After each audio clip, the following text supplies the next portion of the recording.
warahmatullahi wabarakatuh. Kota Kinabalu 93.9 FM.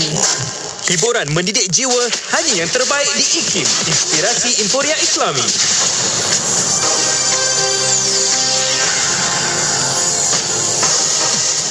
Assalamualaikum dan salam sejahtera, bersama saya Masina Alias dalam Berita IKIM.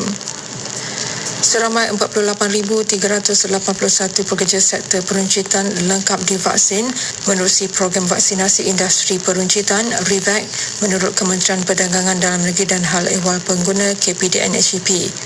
KPDN-HEP dalam kenyataan semalam berkata, REVAC mengutamakan barisan hadapan ekonomi sektor peruncitan bagi memastikan sektor tersebut dapat menyediakan suasana membeli belah yang selamat dan meyakinkan kepada pengguna.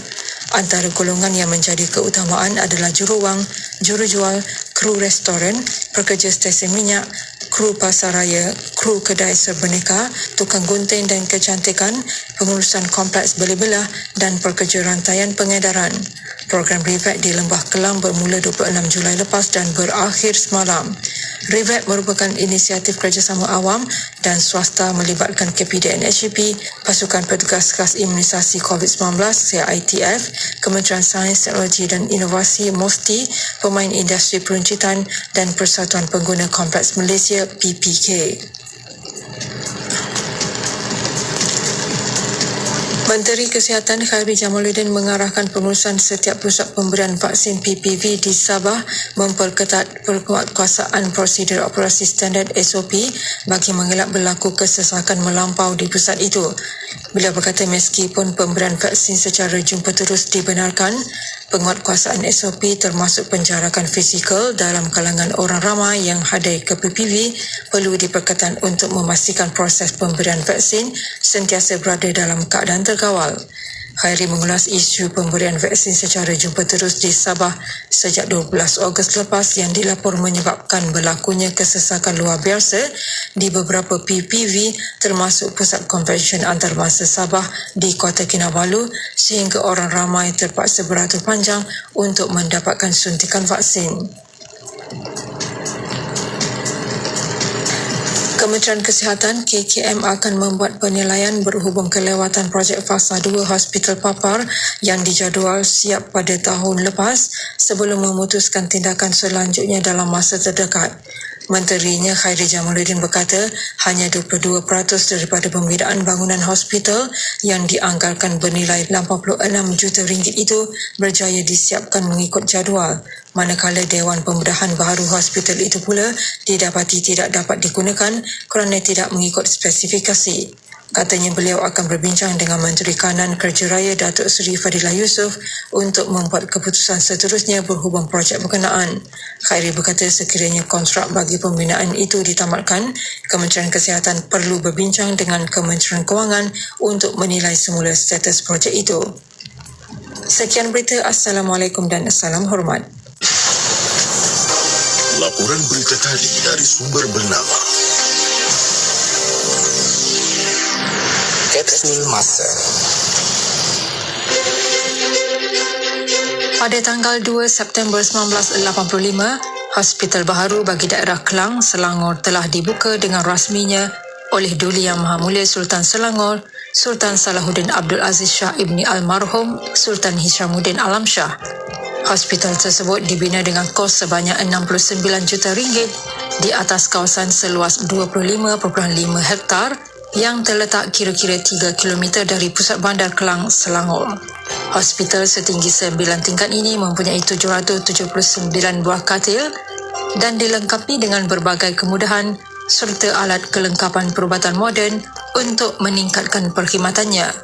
Pada majlis tersebut, Sultan Selangor telah menamakan hospital tersebut sebagai Hospital Besar Tengku Ampuan Rahimah Kelang sempena nama Tengku Ampuan Selangor. Sesungguhnya hasrat kerajaan untuk memberikan perkhidmatan rawatan yang selesa, cepat, cekap dan berkualiti kepada rakyat dapat dicapai, khususnya di daerah Kelang, Selangor. Petikan fakta ini disediakan oleh Seksyen Dokumentasi dan Penerbitan Arkib Negara Malaysia. Ini tanah air kita, tanah tumpah darahku. nyalakan semangat juang agar terus teguh berdiri. Walau rintangan mendatang, bangkitlah kebanggaanku. Kita sederap melangkah.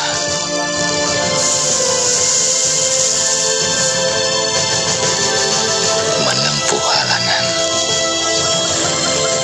Kibarkanlah benderamu demi pewaris bangsa masa hadapan. Kebanggaanku, negaraku.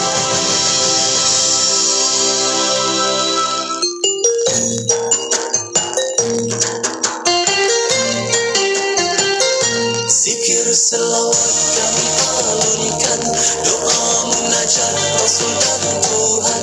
Zikir selawat kami alunkan, doa munajat Rasul dan Tuhan.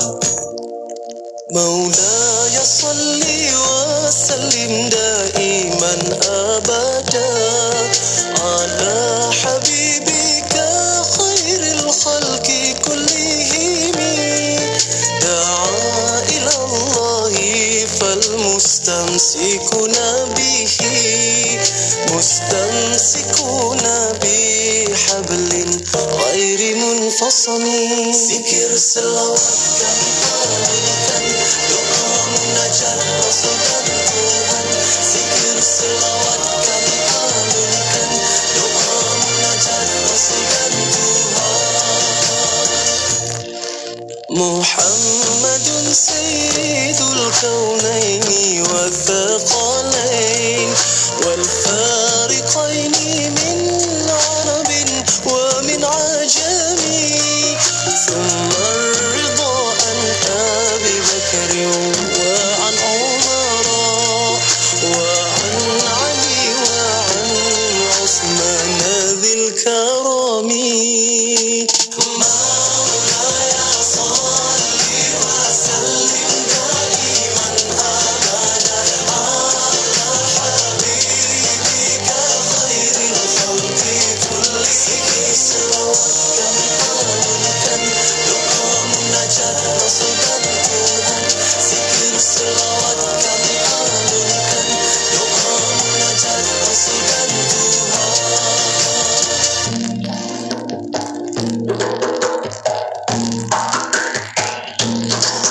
Maulaya salli wa sallim daiman abada ala habibika khairil khalqi kullihim.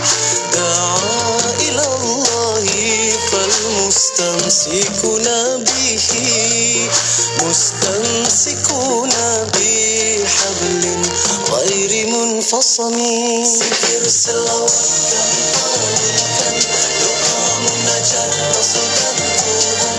Zikir selawat kami alunkan, doa munajat Rasul dan Tuhan. Maulaya salli wa sallim daiman abada ala habibika khairil khalqi kullihim.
ketahuilah bahwa indah itu segala-galanya. Kalau baik belum tentu indah, akan tapi kalau sudah namanya indah, ini adalah indah. Kebahagiaan yang indah, kebahagiaan yang sesungguhnya adalah di dalam hati seorang hamba. Dan jika ternyata seorang hamba diberi oleh Allah harta melimpah, kalau hati tertata akan bahagia. Begitu sebaliknya jika hati itu tidak tertata, biarpun harta melimpah akan merasakan gundah gulana, gelisah dan susah. Begitu sebaliknya, ada seseorang yang tidak diberi oleh Allah harta melimpah, hidup hanya kerja sehari makan sehari, akan tapi kita temukan hidupnya penuh dengan candaria, tersenyum dengan kegembiraan. Maka hendaknya siapapun yang mencari kebahagiaan, jangan lupa tempatnya adalah di dalam hatimu sendiri. Biarpun tuh orang yang sangat baik kepada kita, kalau di saat kita punya kebencian kepada orang tersebut, maka orang itu pun menjadi tidak nyaman bagi kita. Duduk dengan orang yang tidak kita cintai menyusahkan, bikin kita keringatan karena hati kotor. Akan tapi jika kita mencintai, subhanallah, sampai dikatakan bahwasanya dalam suasana yang saling mencintai tidak ada tempat sempit. Akan tapi di saat orang saling membenci dan hilang rasa cinta dan kasih, biarpun tempat itu luas, akan tapi seperti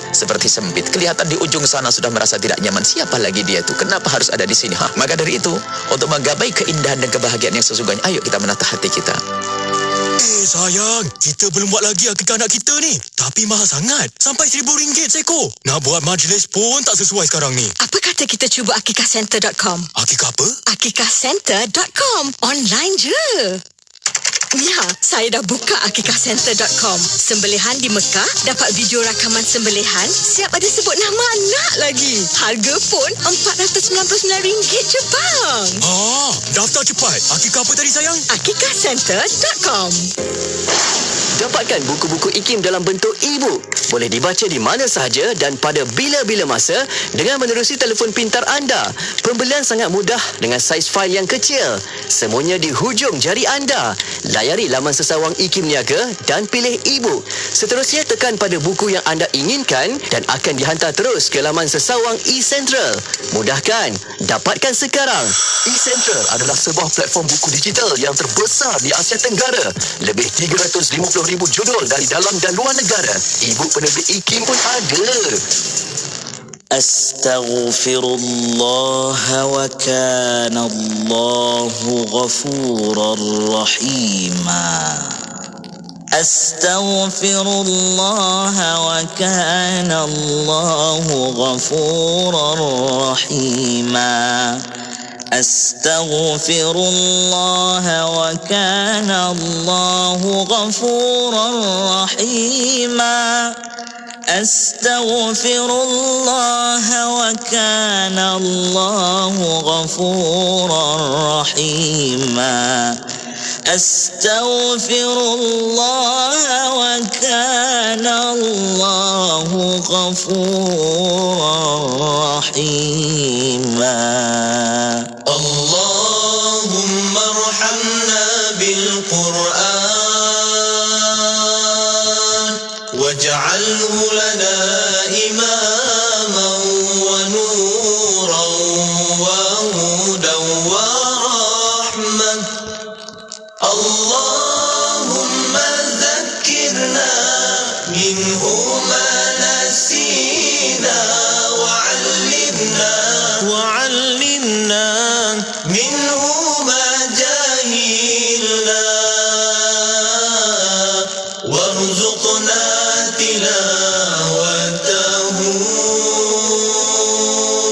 ana al-layli wa atrafan nahar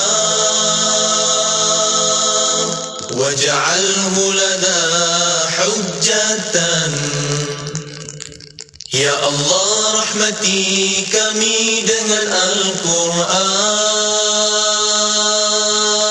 Jadikan ia pimpinan cahaya, petunjuk dan rahmat. Allah, ingatkan kami apa yang terlupa. Ajarkanlah yang tak diketahui. Rezekikan kami membacanya sepanjang malam, siang dan malam, sepanjang siang hari. Jadikan ia hujah kami. Ya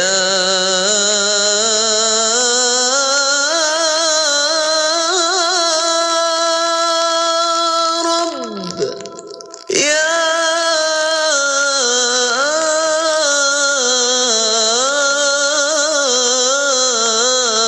Rabbal Alamin. Selami ilmu untuk kehidupan kita seharian bersama Nur Hayati Paradi di Aspirasi 101. IKIM, Inspirasi Inforia Islami. Assalamualaikum warahmatullahi wabarakatuh. Dimulakan dengan lafaz suci Bismillahirrahmanirrahim. Selawat dan salam kepada Rasul junjungan Nabi Muhammad sallallahu alaihi wasallam. Selamat pagi, salam aspirasi untuk semua sahabat pendengar Radio Institut Kefahaman Islam Malaysia. Alhamdulillah waktu ini kembali bersiaran.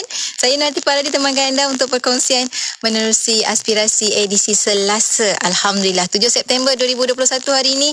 Saya doakan semoga semua sahabat pendengar dikurniakan kesejahteraan, keselamatan dan ketenangan insya-Allah untuk meneruskan kehidupan dengan lebih baik lagi hari ini insya-Allah berbanding semalam dan hari-hari sebelumnya. Baiklah, untuk bersama dengan Yati, pertama saya nak ucapkan terima kasih terlebih dahulu untuk sahabat-sahabat tim Warna Pagi.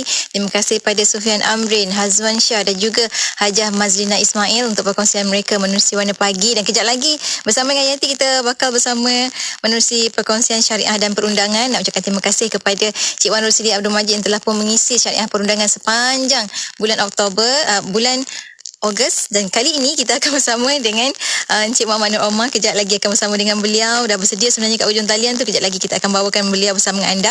Hari nak cerita tentang matang beragama menghadapi polemik. Macam mana keadaan tu? Jom kita kongsikan kejap lagi. Untuk anda ikuti secara langsung di FB IKIM FM, YouTube channel IKIM dan pastinya di Radio Institut Kefahaman Islam Malaysia. Kita dengarkan Munif Hijaz featuring Ustaz Farizan Tajwid dengan Dia Kekasih Allah. Tentunya hanya di IKIM, Inspirasi Inforia Islami.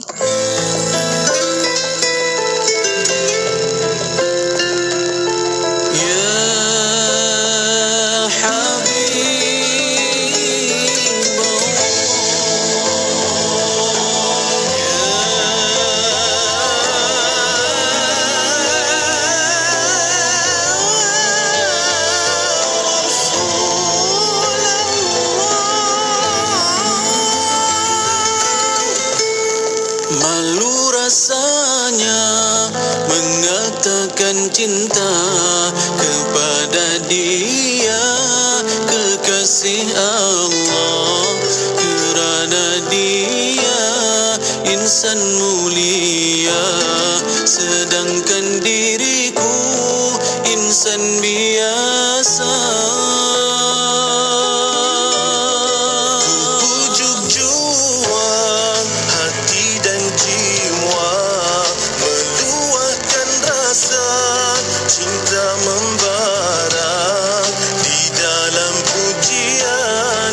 Ucapan selawat, tanda penghargaan seorang umat.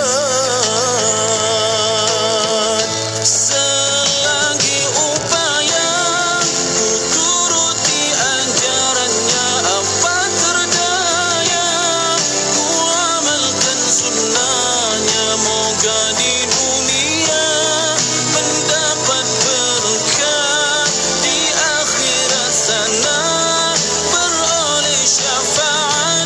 Kerana peribadinya aku terpesona, kerana budinya aku jatuh cinta.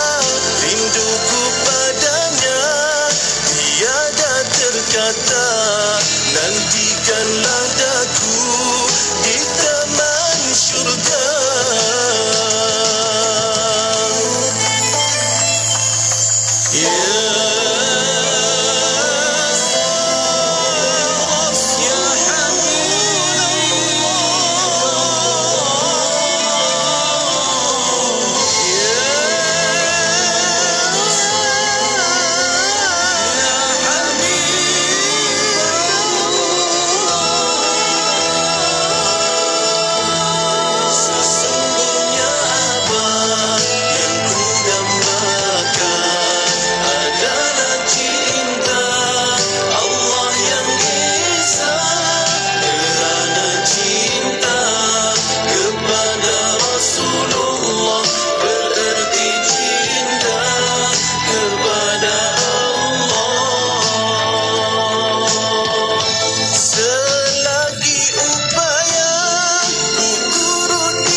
cinta kepada Rasulullah, bererti cinta kepada Allah.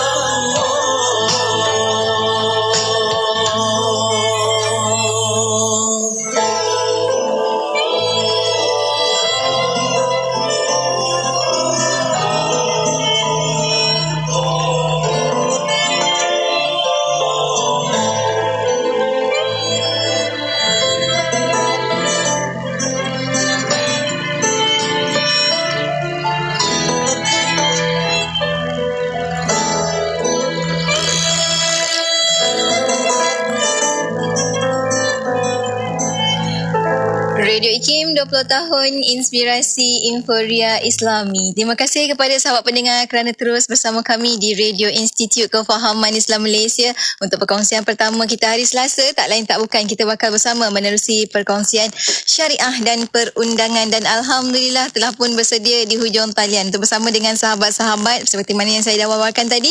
Kita akan bersama dengan tetamu kita. Kita ada Encik Muhammad Nur Omar, merupakan fellow di Pusat Kajian Syariah, Undang-Undang dan Politik Institut Kefahaman Islam Malaysia. Assalamualaikum Encik Muhammad Nur. Waalaikumsalam. Masya Allah. Baik-baik. Alhamdulillah, lama tak jumpa kan. Dia kalau tak ada pusingan macam ni taklah jumpa kan, walaupun di alam maya. Masya Allah. Terima kasih banyak. Dan hari ni Cik Mak Nur akan mulakan perkongsian kita untuk bulan September dengan satu tajuk yang sangat-sangat baik untuk sama-sama kita fikirkan, mematangkan kita, insya-Allah. Matang beragama menghadapi polemik. Itu tajuk yang bakal kita bawakan. Cuma awalan inilah kita beri sedikit mukadimahnya berkenaan dengan tajuk kita hari ini. Silakan Cik Mak Nur. Terima kasih Siti. Bismillah, alhamdulillah, wassalatu wassalamu ala rasulillah wa ala alihi wa sahbihi wa man wala. Pertama sekali saya mengucapkan, mungkin ada kesempatan lagi untuk mengucapkan salam kemerdekaan dan selamat menyambut Hari Malaysia kepada semua warga pendengar Radio IKIM. Dan seterusnya kita melihat kepada situasi semasa berkenaan dengan apa yang kita nak bincangkan hari ini berkenaan dengan matang beragama menghadapi polemik. Sidang pendengar yang saya hormati, kita faham bahawa sekarang ni dunia dah berubah rentak dan caranya sehingga kita banyak terdedah kepada berbagai-bagai perbahasan maya melalui media sosial ataupun laman sesawang ataupun melalui grup-grup WhatsApp dan sebagainya, sehingga perbincangan ataupun perbahasan dan juga perdebatan. Ini makna polemik, Yati. Polemik adalah perbincangan, perbahasan, pertikaian, perdebatan yang berlaku di alam. Dalam keadaan sekarang media sosial ini sangat berleluasa, sangat banyak dan sangat mempengaruhi kehidupan beragama kita. Itu poin yang saya nak bawa tentang bagaimana kita nak menjadi seorang yang matang dalam menghadapi polemik-polemik ini, sehingga kita masih lagi menjalani kehidupan beragama ini dengan cara yang matang. Itulah punca ataupun pengenalan kepada apa yang kita akan bincangkan tentang kebelakangan ini. Kita lihat perkembangan semasa limpahan media sosial, ilmu dalam talian, kita search, kita boleh dapat semua benda dan sumber maklumat di hujung jari, yang mana perkara ini telah mempengaruhi pemikiran kita dan kehidupan beragama kita. Dan kemudahan akses ini bukan terhad kepada orang dewasa tetapi sampai kepada kanak-kanak, dan kita bimbang jika kita tidak berpegang dengan dasar dan asas yang betul, ia mampu mengubah landscape kehidupan beragama kita dari beberapa sudut. Bila kita sebut tentang kehidupan beragama, maksudnya mengubah tentang aspek akidah kita, ibadah kita, dan juga akhlak Islamiah, akhlak itu sendiri. Kita ambil contoh lah, cerita macam tu tak nampak. Contohnya kita menggunakan media sosial untuk menyebarkan tindakan kita menderma. Contohnya baru-baru ni kita tahu tentang kejadian di Yan Kedah, kepala air kan. Orang sana dia panggil kepala ayah kan. Jadi misi bantuan, jadi ada orang post kat media sosial tujuan dia apa. Media sosial itu sendiri menjadi satu fitnah kepada kita. Fitnah macam mana? Ujian kepada kita. Maknanya kita nak ramai follower, kita pamerkan apa yang kita buat, kan ada setengah-setengahnya lah. Dan tidak dinafikan memang ada yang betul-betul genuine, yang cuba untuk menarik contohnya fund, dana dan sebagainya melalui media sosial. Yang baik itu baik, tapi kita nak sebut tentang trend-trend terkini yang kita bimbangi akan merosakkan dari segi akhlak kita sendiri, ataupun ada juga menggunakan media sosial ni untuk membanyakkan follower, dan dengan banyaknya follower tu membuatkan dia mudah untuk pergi ke stage-stage lain, contohnya nak berniaga, nak buat marketing dan sebagainya. Banyaklah kita sebut tentang fitnah media sosial itu sendiri. Jadi inilah keadaan ataupun perkara-perkara yang kita lihat.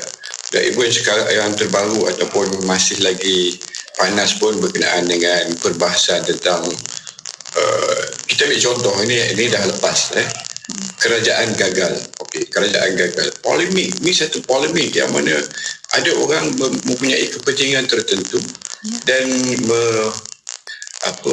menaikkan satu slogan yang membuatkan timbul perdebatan dan perbahasan yang mana benda ini akan membuatkan orang yang kurang periksa, orang yang tidak matang dalam menilai apa yang dibahaskan itu mungkin terpengaruh dan mungkin juga terjejas cara mereka berfikir, dan akhirnya mungkin melibatkan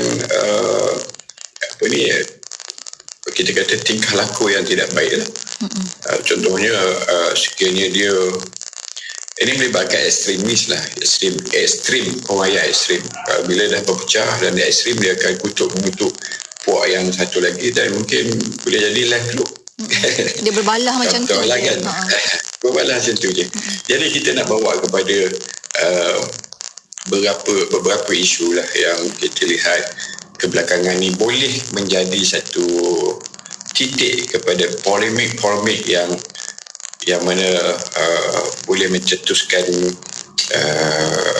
kehidupan, mengganggu kehidupan beragama, maknanya menjejaskan akidah. Mungkin perkara itu melibatkan khurafat ke, melibatkan konspirasi dan sebagainya. Mungkin nanti kejap lagi kita akan kongsikan perkara tersebut. Dia sangat membimbangkan sebenarnya kan Encik Mak Nur, sebab ni kita ni berada pada zaman akhir zaman fitnah dan sebagainya, yang mana ianya ada di hujung jari kita saja. Kita buka, kita terima, kita sama ada kita faham atau tidak, kita terima atau tidak, kita boleh fikir secara waras ataupun tidak. Itu yang sangat penting. Maknanya sekarang ni kita kena belajar untuk berfikir secara matang. Cumanya kan saya tertarik tadi bila Cik Mak Nur berkongsi antara contoh-contoh. Itu baru sedikit contoh-contoh.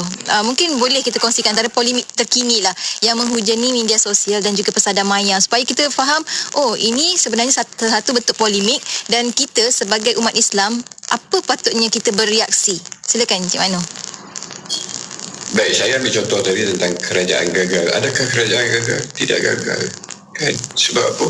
Bila dikucak-kacirkan keadaan politik kita, akhirnya politik kita balik kepada asal. Orang yang berkepentingan tidak berjaya untuk merosakkan struktur yang ada, akhirnya balik asal. Balik asal maksudnya, kalau kita lihat hakikat sebenarnya hari ini, menteri-menteri yang hampir lebih kurang sama, kan, tak ada masalah apa.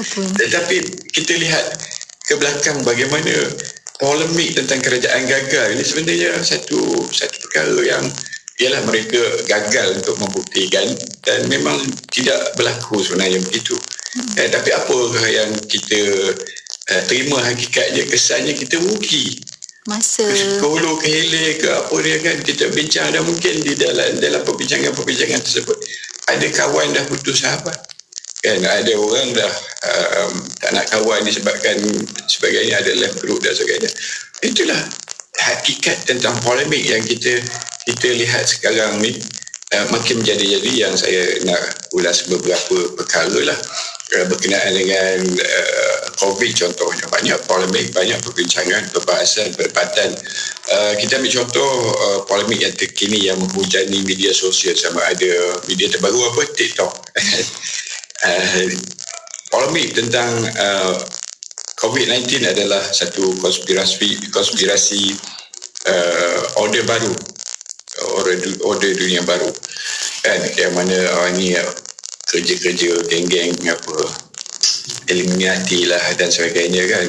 Sejauh mana konspirasi ini betul satu bab, tetapi bagaimana kita menghadapi pandemik ini sendiri satu cerita lagi kan. Kalau kita berpegang kepada konspirasi yang tidak pasti itu, mungkin sebahagiannya menganggap ini satu konspirasi dan akhirnya dia mengambil tindakan yang tidak betul dalam menghadapi. Tak apa, kita tak payah jaga SOP. Apa ini konspirasi, kita jangan sokong dia. Jadi akhirnya kita terdedah kepada pandemik yang mana bukan kita saja yang bermasalah, tetapi kita juga menjangkitkan kepada orang lain.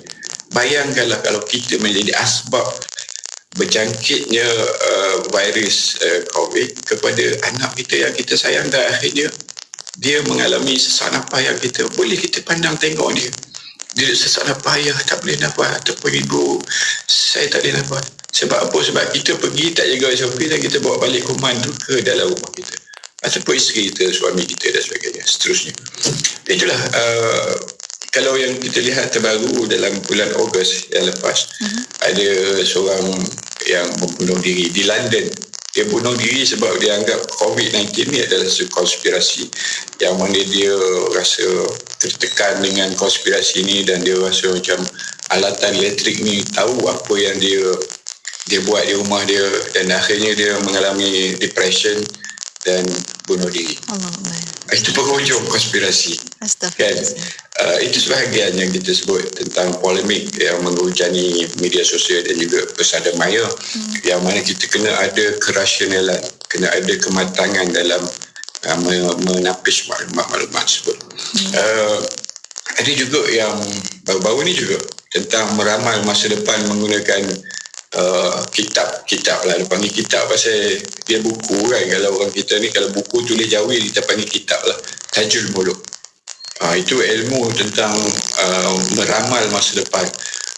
Saya pernah baca buku ni dan kita tengok ada percampuran sumber-sumber dalam buku ni, melibatkan madat lah, tangkal lah, dan ada penetapan hari. Contohnya yang lahir hari ni, apa dia akan jadi, apa tanggal ini, kita nak pindah rumah, kita nak berjalan hari apa.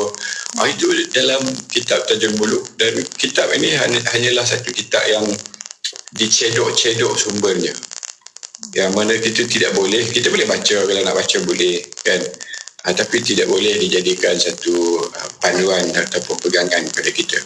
Bolehkah kita percaya kepada nombor tertentu? Itu ajaran Islam tak boleh benda-benda macam tu. Dalam ajaran Islam tak boleh kita nak percaya kecuali berpegang kepada Allah sendiri kan? Kepada kitab, kepada Nabi dan seterusnya. Kepercayaan kita tidak ada nak kena ikut hari, tarikh dan nujuman-nujuman yang ada dalam Tajul Muluk tu.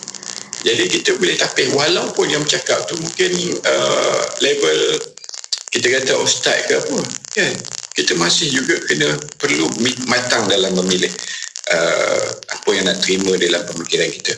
Begitu juga dengan kita lihat tentang kumpulan-kumpulan anti-vaksin.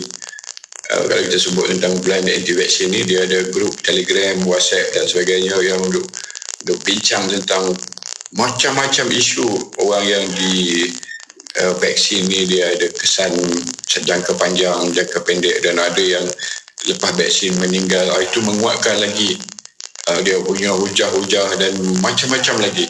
Ada dalam vaksin ni ada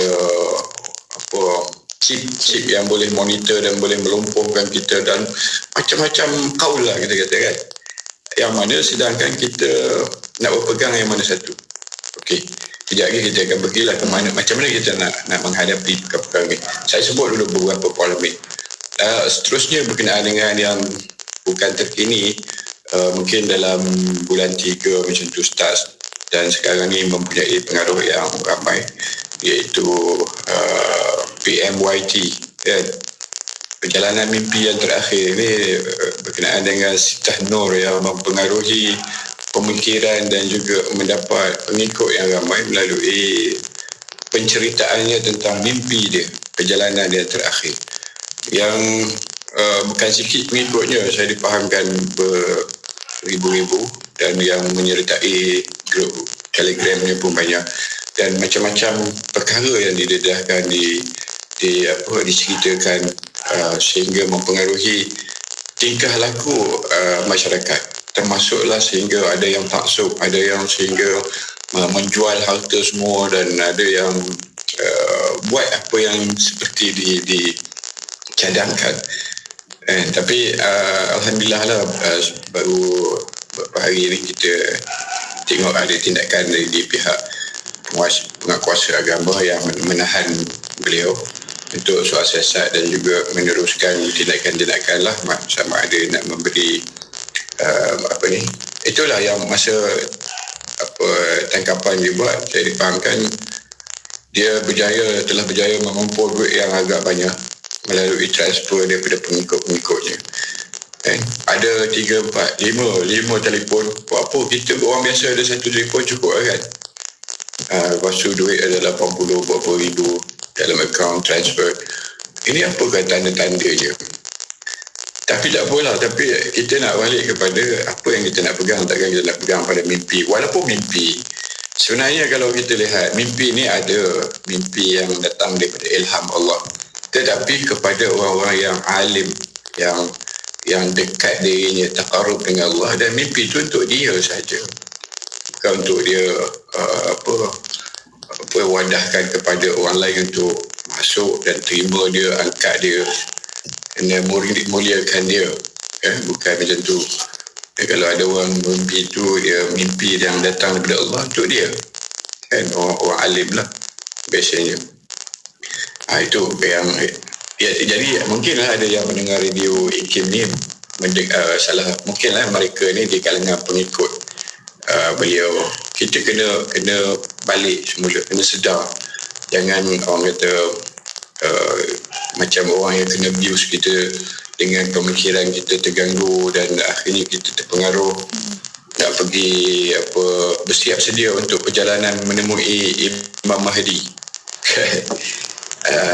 Banyak benda yang kalau kita perhalusi, kalau kita tak taksub, kita akan nampak jelas bahawa kita tak boleh pegang apa yang diceritakan ni. Yang seterusnya ialah saya sebut sikit berkenaan dengan politik, yang mana politik ini, bila kita tengok politik yang terkini, apa yang berlaku, kita seolah-olah menganggap bahawa politik ni satu perkara yang kotor. Ada cerita macam tu, ada kesempatan macam tu, disebabkan posisi kita di dalam politik, kita boleh buat perkara-perkara begitu yang menyalahi bila macam-macam isu. Jadi keseluruhan polemik tentang politik ini mengubah landscape pemikiran kita, dan menganggap politik ni tercemar dan kotor. Ini pemikiran kita lah, kan. Kita tertanam begitu, kan. Kita tertanam percaya macam tu. Kita percaya macam tu. Jadi bila kita tengok orang yang memimpin, yang baik memimpin pun, kita masih kata, dia ni mesti dia pun melibatkan, dia terlibat dengan perkara yang kotor sehingga dia naik ke situ. Kita nak betulkan di sini bahawa politik itu tidak kotor dan tidak tercemar. Yang mencemar ataupun tercemar adalah orang-orang, segelintir orang yang ada di dalam politik tersebut. Tak kisah dia di mana, di kalangan pemimpin, yang mana terbukti dia bersalah, membuat kesalahan-kesalahan yang kita tahulah, kan.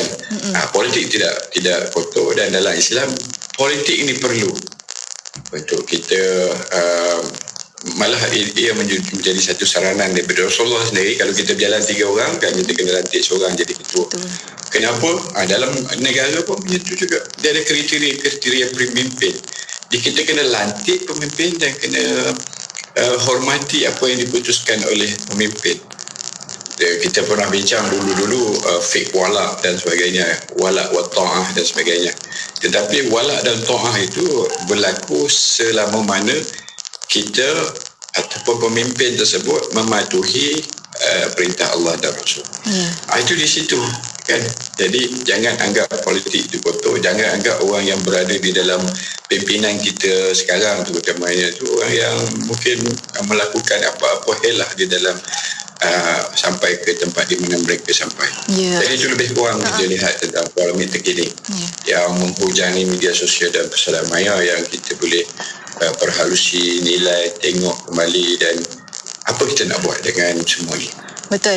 Saya suka bila Cik Mak Nur tekankan apa kita nak buat, sebab itulah perkara pokok yang perlu kita fikirkan. Sebab bila banyak-banyak polemik tersebut, dia ada satu key ataupun satu kunci yang hilang, iaitu cara berfikir yang dah mula hilang, cara berfikir beragama yang betul yang hilang dalam masyarakat kita ni. Dan ada juga macam sahabat kita kata, macam Nabi Yusuf takwil mimpi di Mesir dan Mesir dan sebagainya. Ni antara kisah yang selalu kita dengar. Adakah perkara tersebut juga termasuk? Jadi kita kena faham apa yang dimaksudkan dengan mimpi, bagaimana mimpi yang betul dan benar, dan itu antara perkara-perkara yang kita kena tahu, dan bagaimana untuk kita menafsir setiap apa yang sampai pada kita. InsyaAllah kita akan kongsikan lepas kita berhenti rehat seketika. Untuk sahabat-sahabat saat ini, jom kita sama-sama pakat-pakat tekan butang share supaya kita sama-sama dapat membentuk masyarakat agama Islam, yang beragama Islam, umat Islam yang tahu cara berfikir yang betul sebenarnya. Bagaimana caranya? Kejap lagi Cik Mak Nur akan kongsikan dengan anda untuk anda jangka mana-mana. Teruskan kesetiaan bersama kami tentunya hanya di IKIM, Inspirasi Inforia Islami, menerusi perkongsian syariah dan perundangan.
Dan salam buat Rasul junjungan Nabi Muhammad SAW. Alhamdulillah kita kembali bersiaran bersama dengan sahabat pendengar menerusi rancangan syariah dan perundangan. Terima kasih sahabat-sahabat yang terus sharekan perkongsian kita pada hari ini. Perkongsian bersama dengan Cik Muhammad Nur Omar, Fellow di Pusat Kajian Syariah Undang-Undang dan Politik Institut Kefahaman Islam Malaysia. Dan hari ini Cik Muhammad Nur bawakan satu tajuk yang sangat menarik untuk sama-sama kita berfikir matang beragama menghadapi polemik. Polemik akan sentiasa ada kan Cik Muhammad Nur kan, tapi bagaimana kita berdepan berdepan dengannya, bagaimana kita ada tapisan dalam kehidupan kita dan bagaimana kita memandang perkara tersebut, cara kita berfikir, itu yang sebaiknya kita lakukan. Cuma itulah, kadang-kadang kita nak tahu juga apa antara asas-asas ataupun saranan yang boleh kita berikan kepada sahabat pendengar kita bila kita nak matang dalam beragama, bila kita berdepan dengan polemik ni, Encik Mak Noh. Baik, terima kasih. Memang kita tahu, semua orang Islam tahu bahawa sumber asas agama adalah Quran dan hadis. Dan ijtihad dan qiyas dan sebagainya, sumber asas, sumber hukum, sumber ibadah dan sebagainya. Tapi apa yang berlaku sekarang ni, kita kat tangan sentiasa ada telefon atau smartphone, yang mana kebanyakan masa kita peruntukkan untuk scan maklumat yang masuk melalui WhatsApp group, melalui apa-apalah kita punya apps yang boleh akses maklumat dan juga media sosial kita. Inilah maklumat-maklumat. Lebih banyak kita terdedah kepada maklumat-maklumat ni. Masa yang kita ada 24 jam tu mengurangkan kita fokus kepada sumber asas agama, Al-Quran dan hadis. Dan kalau kita baca Al-Quran pun, masalahnya kita baca sekejap saja dan juga kita baca tak faham makna. Jadi saranan ataupun kita kata cara nak balik kepada kematangan kita dalam menghadapi polemik ini adalah kita balik kepada sumber asas agama. Kita peruntukkan masa, kita dalami dan fahami apa yang telah ditegaskan, apa yang dikongsikan, apa yang disyarahkan di dalam hadis dan sebagainya. Kalau kita bayangkanlah, kita peruntukkan masa untuk baca hadis, macam mana kita baca WhatsApp, insya-Allah kita boleh hafal banyak hadis, mungkin 40 hadis dan boleh buat kitab 40 hadis masa kini, kan?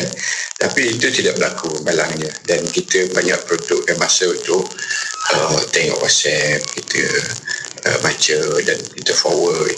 Jadi saranan untuk menghadapi dan mematangkan kita dalam agama, pertama balik kepada sumber asal, yang kedua rujuk kepada orang yang berautoriti. Maksudnya kalau melibatkan, yang pertama kita balik kepada sumber Al-Quran dan hadis, yang mana kita tahu tentang penekanan Al-Quran terhadap kandungan Al-Quran itu perlu difahami dan difikirkan. Contohnya di dalam surah Nahl ayat 44, Allah sebut tentang dalam keterangan-keterangan dan juga kitab-kitab diturunkan kepadamu az-zikr. Al-Quran ini dinamakan dengan az-zikr. Az-zikr itu untuk kita, wa anzalna ilaika az-zikr litubayyana lin-nasi ma nuzila ilaihim wa la'allahum yatafakkarun. Maksudnya agar kita ni faham dan mampu untuk menerangkan. Rasulullah dah terangkan kepada kita, turunkan kepada kita, sampaikan kepada kita, dan akhirnya supaya kita mampu berfikir, boleh berfikir, kan? Dan dalam kaedah fiqh pun, walaupun kita kata nak menjurus kepada menerbitkan fatwa-fatwa baru pun, kita terpaksa ataupun kita kena juga rujuk kepada orang yang mempunyai pengetahuan dalam bidang tersebut. Contohnya, walaupun orang tu dalam bidang agama tetapi nak memutuskan tentang vaksin, nak memutuskan tentang status vaksin ni macam mana, kan, apa status, apa tuntutan agama terhadap vaksin, mereka akan balik kepada dasar ataupun asal Al-Quran, supaya fas'alu ahla zikri in kuntum la ta'lamun. Jadi para ulama ataupun mujtahid yang akan memutuskan berkaitan dengan perkara ini akan rujuk kepada mereka yang pakar, termasuklah doktor ataupun mereka di dalam bidang medical, untuk akhirnya mereka membuat keputusan bahawa vaksin ni harus, vaksin ni wajib ataupun vaksin ni macam mana, kan? Ya, kita tahu banyak perbincangan, banyak isu yang dibangkitkan berkenaan dengan vaksin tak halal dan sebagainya. Benda tu dah lepas. Cuma apa yang kita nak bincangkan di sini tentang sistem yang ada di Malaysia ini, pertama kena ada dalam diri kita untuk melazimi rujuk kepada Al-Quran dan hadis. Yang kedua, rujuk kepada pihak berautoriti dan berpegang kepada mereka yang mempunyai autoriti. dan seterusnya melazimi pemikiran yang rasional dan matang. Maksudnya kita jangan ubah aspek-aspek agama kita. Pertama tentang akidah, yang kedua tentang ibadah dan juga akhlak kita. Kecuali selepas kita mengalami ataupun menjalani satu pemikiran yang waras. Itulah bila kita dapat info, dapat maklumat dalam grup WhatsApp ke apa ke, kita kena tapis, kena fikir, kena ada sistem dalam diri kita sendiri untuk melihat sama ada ini patut ataupun tak patut, wajar atau tak wajar, apalagi kalau kita nak menyampaikan ataupun kongsi dengan orang lain. Itulah aspek-aspek yang boleh akhirnya membuatkan kita matang dan tidak bertindak sembrono lah dalam menghadapi polemik-polemik yang kita sebutkan. Dan saya tak nafikan bahawa polemik ini akan terus wujud selama mana culture ataupun cara hidup kita yang ada sekarang ni masih kekal dengan pergantungan kita kepada media sosial, pergantungan kita kepada sumber-sumber maklumat di dalam talian yang mana makin lama makin rancak dia punya pertebarannya, sehingga itulah kita tak boleh nak bendung perkara ni kecuali diri kita sendiri. Mungkin kalau kita kata MC nak kawal maklumat dan sebagainya, itu tak menjamin yang ianya tidak menjejaskan kita. Mungkin benda itu sampai dulu dan boleh mempengaruhi pemikiran dan juga cara kita menapis maklumat tersebut. Jadi itulah lebih kurang yang kita lihat. Akhirnya kita mengharap dan berdoa supaya pegangan ataupun akidah kita ini masih teguh dan tetap, dan pendirian kita terhadap keputusan-keputusan pihak berautoriti.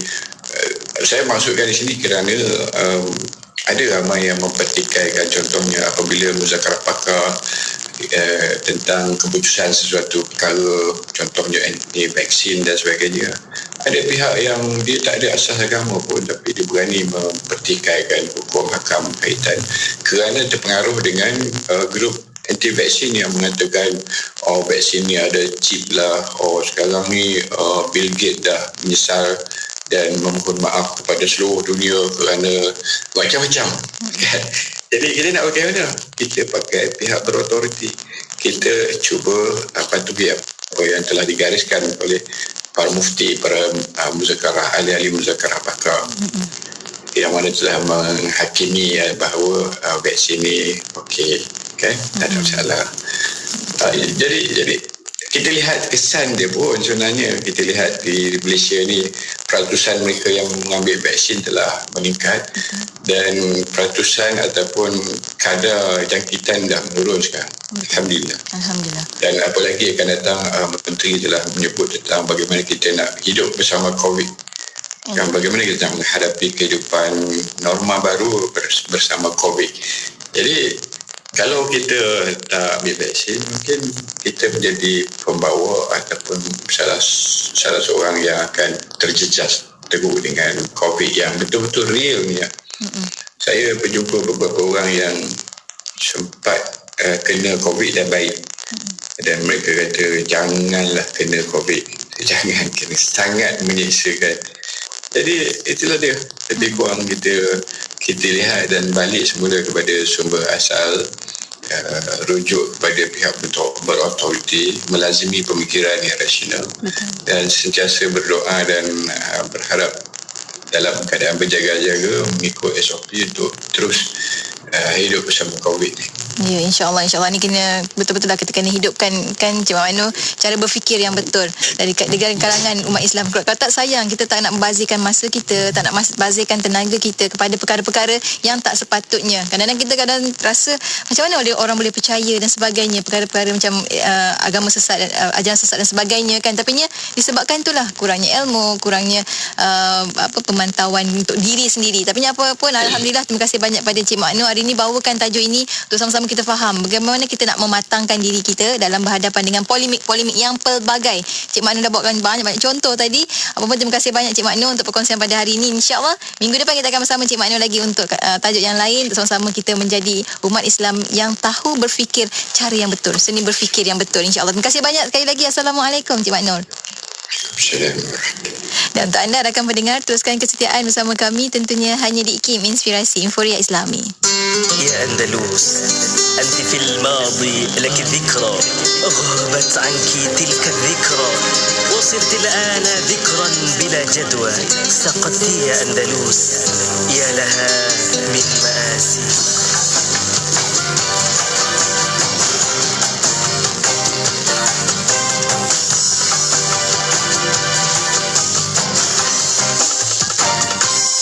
maka tersebut Andalusia satu daerah kehancurannya hilang cahaya di Andalusia, keagungannya, kemasyurannya merentas seluruh dunia fana dan bersemaraklah cahayamu yang besar bagai azimat untuk seluruh umat. Kehancuran yang mendatang kerana alfa dan prasangka jiwa lara harus kau ingat dari musibahmu datang bencana kerana kau lupa Andalusia tinggal sejarah kekufuranmu terkubur semua. Andalusia tinggal sejarah kekufuranmu terkubur semua. Ya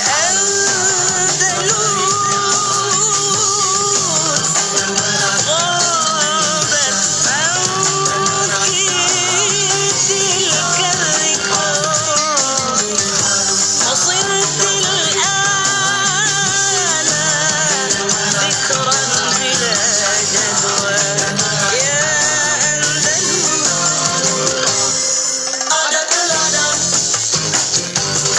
dari kegagalan untukmu insan, jadikan pedoman. Kehancuran yang mendatang kerana alfa dan prasangka jiwa lara harus kau ingat dari musibahmu datang bencana kerana kau lupa Andalusia tinggal sejarah kekufuranmu terkubur semua. Andalusia tinggal sejarah kekufuranmu terkubur semua. Selamat tinggal